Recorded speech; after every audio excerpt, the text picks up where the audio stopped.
même si aujourd'hui on se bat pour que la France puisse nous donner les moyens de notre politique sportive, la région Guadeloupe dont je préside accompagne un maximum.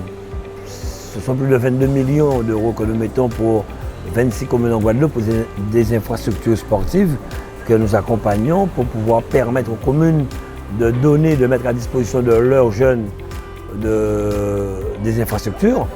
Quand vous avez par exemple Marie-Josée Pérec qui a été championne olympique, championne du monde, recordman de France, quand vous avez Teddy Riner qui est entré dans une légende aujourd'hui en matière de judo, on a eu Laura Flessel en escrime, on a eu Muriel Otis, on a eu beaucoup d'autres sportifs de haut niveau. On a en football beaucoup de Guadeloupéens quand même qui ont donné à la France. Nous avons dans le handball actuellement beaucoup de Guadeloupéens, dont l'entraîneur actuel, et surtout en basket. Je pense que nous pouvons nous ouvrir effectivement au niveau international et échanger, pourquoi pas. Aujourd'hui, nous avons un jeune qui était dans le CREPS Antilles-Guyane, qui est dans l'équipe de France de football et aujourd'hui qui joue à l'Atlético de Madrid. C'est Lemar. Donc on a la possibilité, on a les moyens, il faudrait qu'on y aille.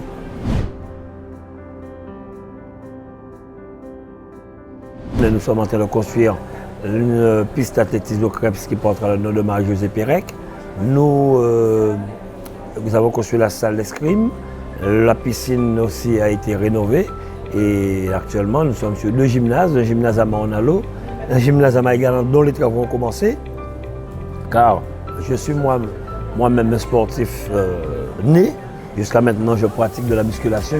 Avant, je courais énormément, mais je ne peux plus. J'ai fait le football, le handball, l'athlétisme. Je suis vraiment quelqu'un de très sportif.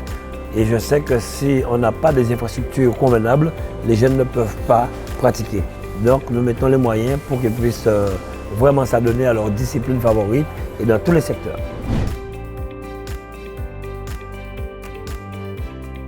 Et, nous avons lancé le plan Action Jeunesse il y a quelques jours en Guadeloupe avec des différentes étapes dont il y a une forte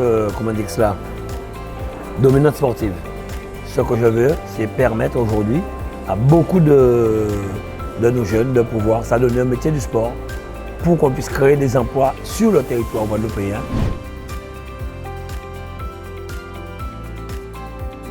Alors ce que nous voulons, c'est pouvoir mutualiser les moyens. Nous avons le CREPS Antilles-Guyane qui regroupe la Martinique et la Guyane. Nous avons un centre de formation d'expertise de très haut niveau. Aujourd'hui, ce que nous voulons vraiment, c'est d'avoir des échanges, mettre ensemble nos connaissances de manière à ce que nos jeunes Guadeloupéens puissent aussi demain partir dans la Caraïbe. Et ça aurait été un plaisir pour surtout la Jamaïque qui a des records. Hein. On ne peut pas parler de la Jamaïque sans parler d'Usain Bolt et de la fille dont j'oublie le nom qui est championne du monde aussi et depuis 3 ou 4 ans. Et aussi des autres pays autour, Trinidad et Tobago, autour, Saint-Domingue qui a de très bons résultats en matière de saut en hauteur, en matière de lanceur de javelot. Donc voir un peu comment les jeunes s'entraînent là-bas et aussi venir ici profiter aussi de nos installations qui sont des fois plus performantes que les autres. Maintenant c'est la mondialisation, on ne peut pas y échapper. En plus de cela, aller travailler dans un pays, c'est aussi prendre des connaissances et ramener demain pour notre région, pour notre pays. Donc moi je pense que, surtout en matière de travail, ça c'est une chose importante. Aujourd'hui, le Canada est en train de lancer le football, ils auront besoin de beaucoup d'entraîneurs de football, surtout quand nous travaillons avec eux parce que la France a signé une convention pour accompagner le Canada à mettre en place, car je crois qu'ils organisent la Coupe du Monde dans quelques années avec les États-Unis. Donc il faudrait aussi que le Canada ait des éducateurs, ait des formateurs, ait des professeurs. Donc si nous pouvons de notre côté former ces jeunes et les permettre de partir dans ces pays-là, c'est aussi créer des emplois, mais aussi d'avoir une expérience à l'étranger.